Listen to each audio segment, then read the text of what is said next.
principle of superposition of wave. Principle of superposition of waves. Superposition of waves. Principle of superposition. So this is useful for studying interference. So what is statement? When two or more waves. What is statement? When two or more waves. When two or more waves traveling through medium arrive at a point simultaneously. म्हणजे दोन किंवा अधिक wave माध्यमात एकाच ठिकाणी ज्यावेळेला येतात, एकाच माध्यमात travelling through medium at a point simultaneously, एकाच वेळेला एकाच माध्यमात दोन किंवा अधिक वेव्ह येतात, त्यावेळेला काय होतं? Each wave produces its own displacement independent of others. Each wave produces its own displacement independent of others. म्हणजे माध्यमात दोन किंवा अधिक वेव्ह एकाच ठिकाणी येतात, त्यावेळेला प्रत्येक वेव्ह स्वतःचं डिस्प्लेसमेंट हे इंडिपेंडंट ऑफ अदर्स, म्हणजे दुसऱ्यावरती अवलंबून असत नाही त्याचं डिस्प्लेसमेंट, किंवा दुसऱ्याच्या वेव्हचा डिस्प्लेसमेंटचा पहिल्या वेव्हवरती काही परिणाम होत नाही. म्हणजे जसं की दोन पक्षी अवकाशात स्वच्छंदपणे विहार करत असतात, त्यावेळेला एका पक्षाच्या विहंगाचा दुसऱ्या पक्षाच्या विहंगावरती काही परिणाम होत नाही. तसं ह्या दोन वेव्हचा आहे की ज्यावेळेला अवकाशात असंख्य वेव्ज एकाच माध्यमात येतात, त्यावेळेला ते त्यांचं स्वतःचं डिस्प्लेसमेंट प्रोड्यूस करतात, आणि हे डिस्प्लेसमेंट प्रोड्यूस केलेलं याच्यावरती दुसऱ्या वेव्हच्या अस्तित्वाचा परिणाम होत नाही. They produces their own displacement independent of others. असं जर झालं तर त्यांचं रिझल्टंट किती येतं? That is the resultant displacement is equal to vector sum of the displacement. काय म्हटलं बघा, दोन किंवा अधिक वेव्ह, म्हणजे ह्यामध्ये कंडिशन पण आहे. दोन किंवा अधिक वेव्ह एकाच माध्यमात यायला पाहिजेत, त्यावेळेला त्या स्वतःचं डिस्प्लेसमेंट त्यांनी प्रोड्यूस करायला पाहिजे, आणि त्या प्रोड्यूस करतात. आणि असं जर झालं, त्या ज्या ठिकाणी माध्यमात एकमेकांना मिळतात त्यावेळेला त्या ठिकाणचं डिस्प्लेसमेंट, रिझल्टंट डिस्प्लेसमेंट हे किती असतं? वेक्टर सम एवढं असतं. मग समजा एका वेव्हचं डिस्प्लेसमेंट y1 आहे, डिस्प्लेसमेंट ऑफ फर्स्ट वेव्ह, आणि दुसऱ्या वेव्हचं डिस्प्लेसमेंट किती आहे? y2 आहे, डिस्प्लेसमेंट ऑफ सेकंड वेव्ह. मग रिझल्टंट डिस्प्लेसमेंट किती येईल? y is equal to y1 plus y2, किंवा y is equal to y1 minus y2. तर y is equal to y1 plus y2 कधी येईल? y is equal to y1 plus y2. त्यासाठी दोन waves कशा पाहिजेत? एकाच फेजमध्ये. म्हणजे ही एक वेव्ह आहे आणि ही दुसरी वेव्ह आहे, ह्या दोन्ही कशा आहेत? एकाच फेजमध्ये आहेत. म्हणजे crest of one wave coincides with crest due to other wave, trough of one wave coincides with trough due to other wave. मग ह्या दोन्हीचं रिझल्टंट किती येणार? समजा याचं y1 म्हटलं डिस्प्लेसमेंट आणि याचं किती म्हटलं? y2 म्हटलं, तर रिझल्टंट किती येणार? यांचा जो आहे तो इथं y ने दिलेला आहे, that will be maximum. And here we are speaking in case of light, so point of टेनड is bright. So when y is equal to y1 plus y2. Crest of one wave coincides with crest due to other wave. Resultant displacement is maximum. That is, there is increase in the displacement. There is enhancement in the displacement. Energy of the resultant wave is increased. मग इथं काय होतं या दुसऱ्या केसमध्ये, तर ह्या दोन्हीमध्ये एक वेव आहे, त्या वेवचं त्या एक हे क्रेस्ट आहे ते काय होतं याच्या ट्रपला, म्हणजे दोन्ही वेव कशा आहेत अपोजिट फेजमध्ये आहेत. या पहिल्या केसमध्ये काय झालं दोन्ही वेव एकाच फेजमध्ये आहेत, यामध्ये काय झालं दोन्ही वेव अपोजिट फेजमध्ये आहेत. म्हणजे समजा याचं डिस्प्लेसमेंट y1 असेल आणि याचं डिस्प्लेसमेंट y2 असेल तर काय होणार y is equal to y1 minus y2. आणि समजा y1 बरोबर y2 असेल तर डिस्प्लेसमेंट मिनिमम म्हणजे 0 येईल. That will be along this line. आलं लक्षात. म्हणजे crest of one wave coincides with crest due to other wave. Displacement is maximum. Point of tenor is bright. Here crest of one wave coincides with trough due to another wave. Crest of one wave coincides with trough due to another wave. और crest trough coincides. इथं crest crest किंवा trough trough. इथं crest trough trough crest coincides with each other. Then there is resultant displacement decreased. There is a decrease in the resultant displacement. So this is cancellation of displacement. म्हणजे displacement काय होते cancel होते. Displacement काय होते decrease होते. म्हणजे इथं काय होते एनर्जी वाढते, डिस्प्लेसमेंट वाढते, पॉईंट ऑफ टेंडर ब्राईट आहे. आणि या दुसऱ्या केसमध्ये काय होते दोन वेव्स अपोजिट फेजमध्ये असतील तर डिस्प्लेसमेंट कमी होते, एनर्जी कमी होते. म्हणजेच काय होते there is a redistribution of energy. And this phenomenon of redistribution of energy produced according to the principle of superposition of wave is called as interference. काय म्हटलं लक्षात आलं का. दोन वेव एका फेजमध्ये डिस्प्लेसमेंट मॅक्झिमम, दोन वेव अपोजिट फेजमध्ये डिस्प्लेसमेंट मिनिमम. म्हणजे इन्क्रीज इन डिस्प्लेसमेंट, इथं डिक्रीज इन डिस्प्लेसमेंट. कधी decrease in displacement when waves are in opposite phase. कधी increase in displacement Wien the waves are in a phase. आलं लक्षात. तर हा जो फिनॉमिनॉन आहे याला आपण म्हणतो इंटरफरन्स. आता दोन प्रकारची इंटरफरन्स आहे. इथं ज्या वेळेला डिस्प्लेसमेंट वाढतं त्यावेळेचा जो इंटरफरन्स आहे त्याला म्हणायचं कन्स्ट्रक्टिव्ह इंटरफरन्स. आणि इथं डिस्प्लेसमेंट कमी झालं, पॉईंट ऑफ टेंड काय झाला डार्क झाला, याला म्हणायचं डिस्ट्रक्टिव्ह इंटरफरन्स. आलं का लक्षात. Constructive interference, destructive interference.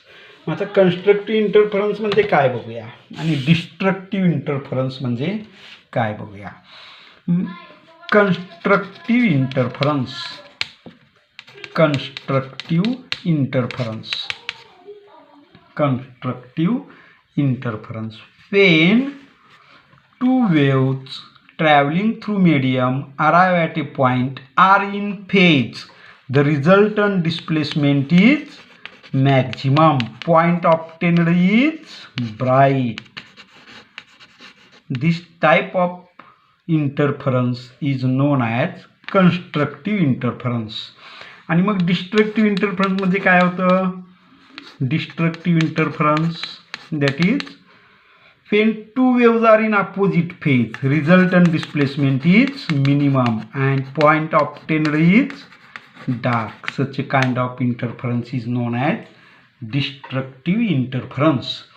आता महत्त्वाचा पॉईंट काय राहिला की कन्स्ट्रक्टिव्ह इंटरफरन्स आणि डिस्ट्रक्टिव्ह इंटरफरन्स कधी येतं. So condition for constructive and destructive interference. Condition for constructive and destructive interference. Condition for constructive and destructive interference. So first condition for constructive interference is constructive interference. constructive interference. Constructive interference. So the two waves should be in a phase. For the waves to be in a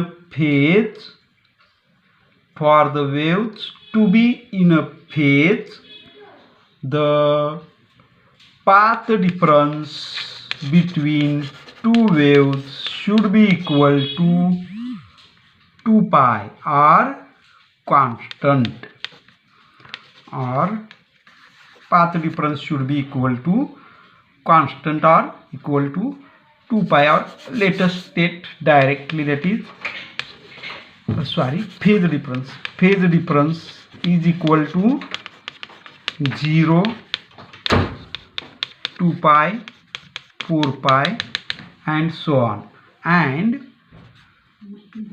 path difference should be equal to 0, lambda, 2 lambda, 3 lambda and so on.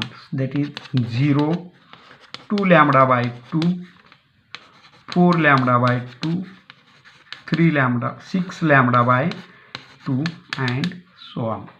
That is path difference for constructive interference should be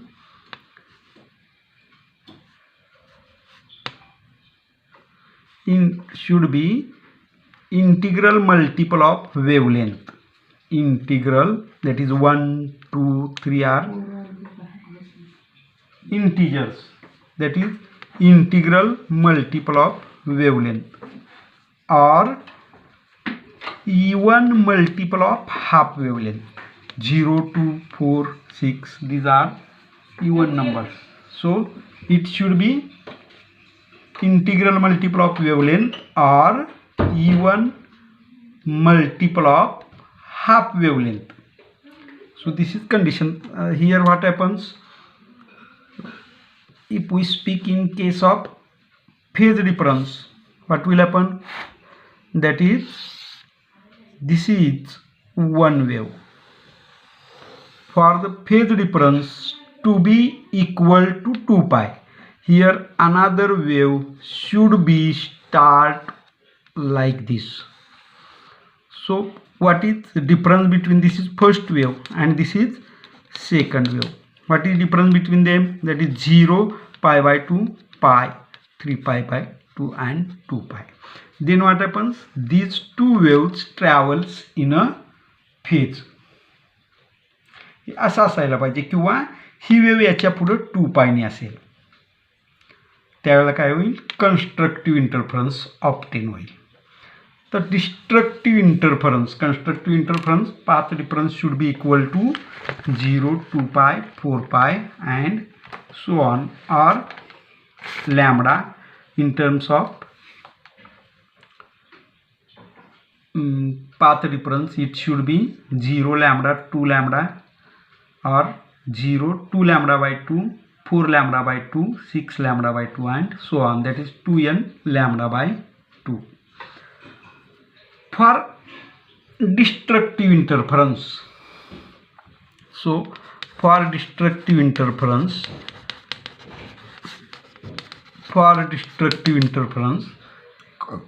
path difference should be equal to 1 lambda by 2, 3 lambda by 2, 5 lambda by 2, that is equal to 2m minus 1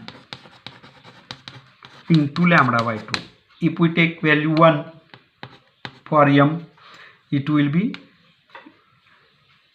1 lambda by 2. For 2, 2 दूनी 4 वजा 1 3, 3 lambda by 2. For 3, 3 दूनी 6 वजा 1, 5 lambda by 2 and so on. मग phase difference किती असला पाहिजे? That is phase difference should be equal to pi, 3 pi, 5 pi and so on. Phase difference एवढा असला पाहिजे. म्हणजे कसं, तर ही एक वेव आहे आणि दुसरी वेव हे 0 म्हणू, इथं π/2 नंतर हे पाय, म्हणजे दुसरी वेव इथून स्टार्ट झाली पाहिजे की या पहिल्या वेवमधील आणि ह्या दुसऱ्या वेवमधील फरक कितीचा आहे, पायचा आहे. किंवा कशी व्हायला पाहिजे, तर ही वेव इथून स्टार्ट झाली, कुठून, हा पाय एवढा डिफरन्स आहे, मग दुसरी वेव पाय, इथं झालं 2π, म्हणजे दुसरी वेव ह्याशिवाय दुसरी कंडिशन ती इथून चालू झाली पाहिजे. म्हणजे पाथ डिफरन्स, फेज डिफरन्स किती पाहिजे, इथं ही पहिली वेव आहे आणि ही दुसरी वेव आहे, यामध्ये कितीचा फरक आहे, पायचा आहे.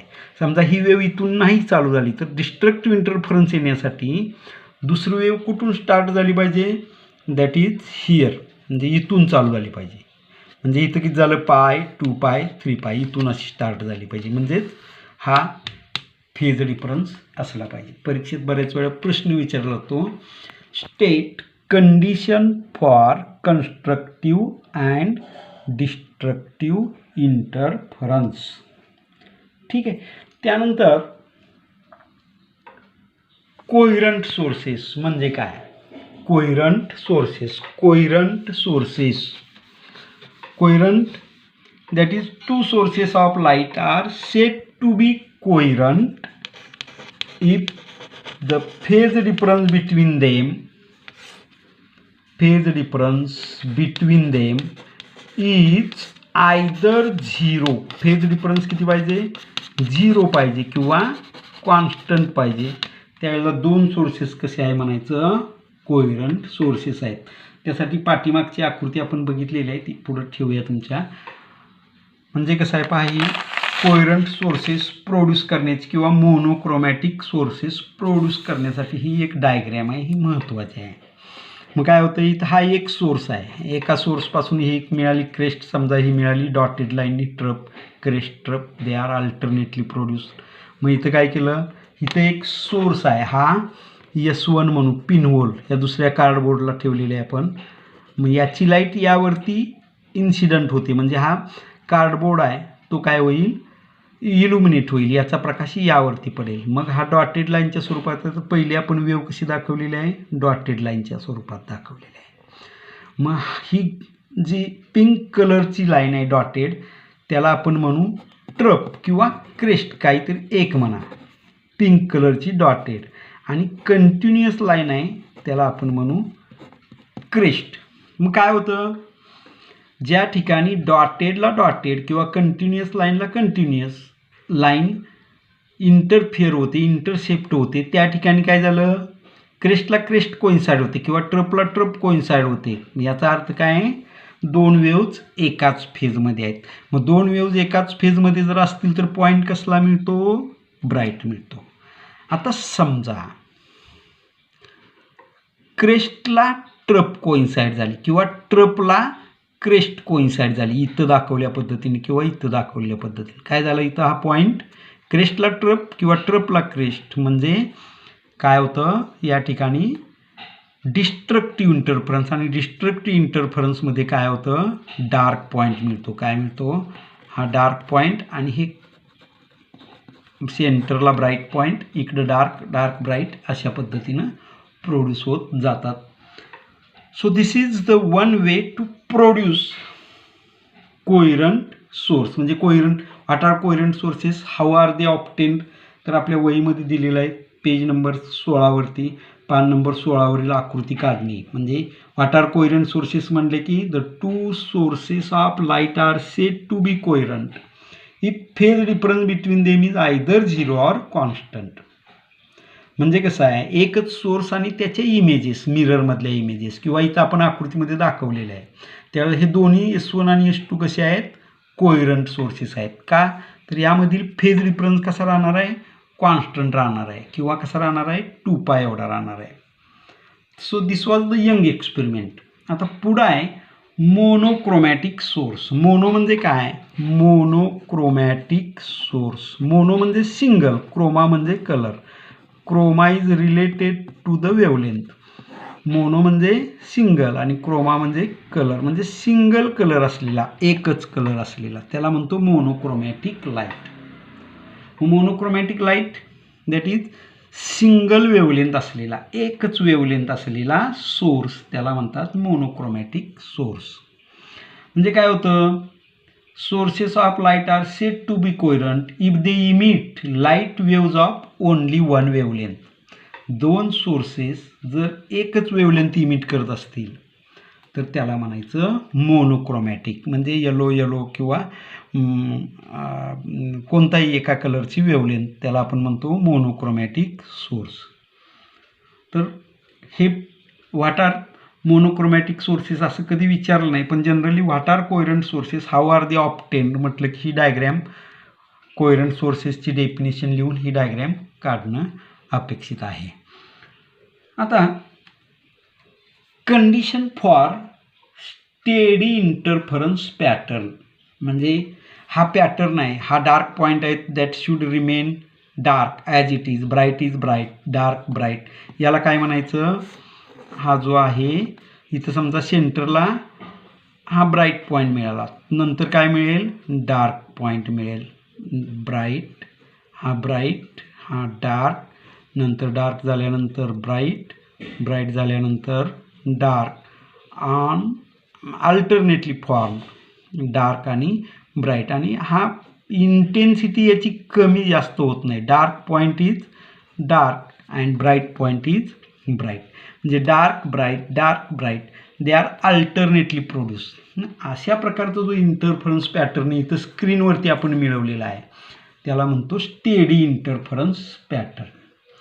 आता स्टेडी इंटरफरन्स पॅटर्न मिळवण्यासाठी कोणत्या कंडिशन्स सोर्स ऑफ लाईटनी फुलफिल केल्या पाहिजेत, कोणत्या कंडिशन्स, तर त्यातली पहिली कंडिशन आहे two sources of light must be coherent. Coherent म्हणजे माहीत आहे तुम्हाला, कोहेरंट म्हणजे काय, two sources of light are said to be coherent if the phase difference is either 0 or constant.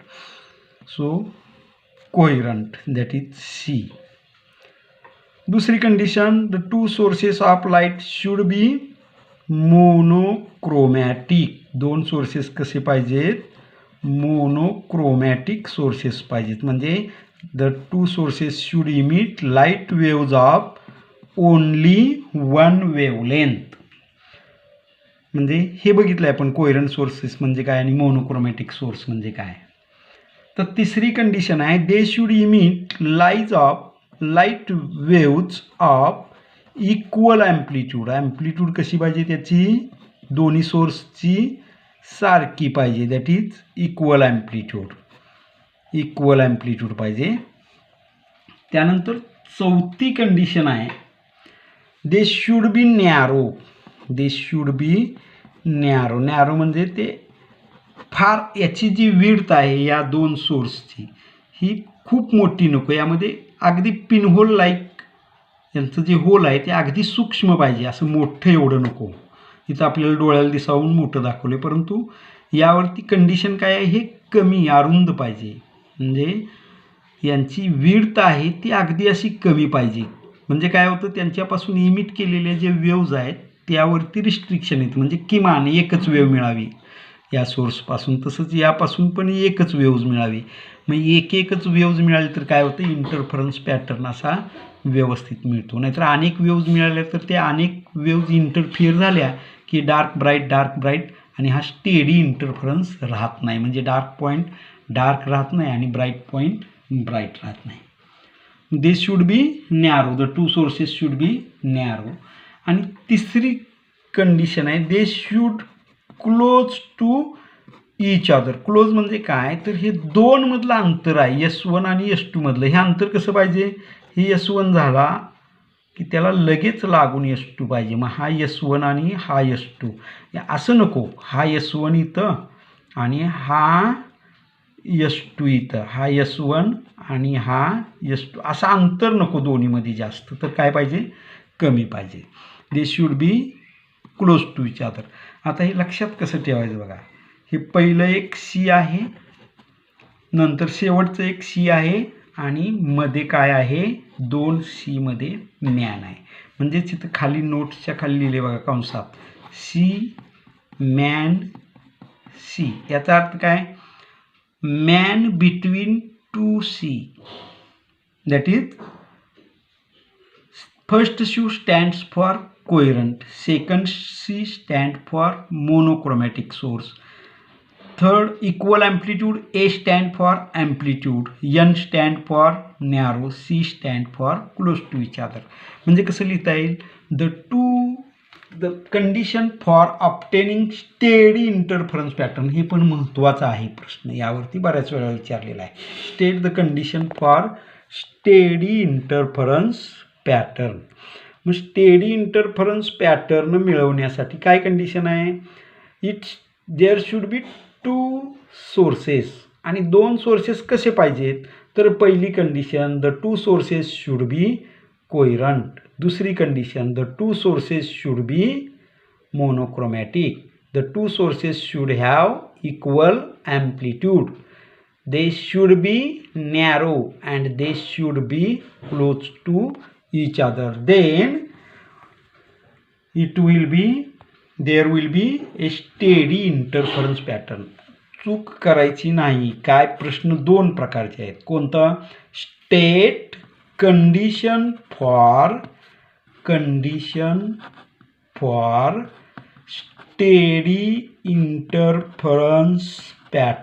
Steady interference pattern म्हणजे पडद्यावरती डार्क आणि ब्राईट पॉईंट असे कधी मिळतील तर त्या ह्या दोन सोर्सेसवरल्या कंडिशन आहेत मी मगाशी काय सांगितलं कंडिशन फॉर कन्स्ट्रक्टिव्ह आणि डिस्ट्रक्टिव्ह इंटरफरन्स त्या वेगळ्याच आहेत पण हे लक्षात ठेवायचे हे जनरली विचारलं जातं आणि ते पण विचारलं जातं गफलत काय होते कन्स्ट्रक्टिव्ह इंटरफरन्सचं इकडं स्टेडी इंटरफरन्स पॅटर्नला डिस्ट्रक्टिव्ह इंटरफरन्सचं इकडं स्टेडी इंटरफरन्स पॅटर्नला आणि याचं उत्तर त्याला आणि त्याचं उत्तर त्याला होतं म्हणजे जर स्टेडी इंटरफरन्स पॅटर्न मिळवायचं असेल तर ह्या 5 कंडिशन किमान लिहायला पाहिजेत आणि कन्स्ट्रक्टिव्ह इंटरफरन्सचं वेगळंच विचारलं जातं कन्स्ट्रक्टिव्ह इंटरफरन्स आणि destructive state the condition for obtaining constructive and destructive interference असं यामध्ये विचारलं जातं आता बऱ्यापैकी कालचा झालेला भाग आणि आजचा झालेला भाग तुम्हाला क्लिअर झाला असेल व्हिडिओ खूपच लांबलेला आहे बघा एकदा वाचा नोट्स याच्याबरोबर आणि काही शंका असतील तर विचारा फोन करत चला हां ठीक आहे धन्यवाद गुड नाईट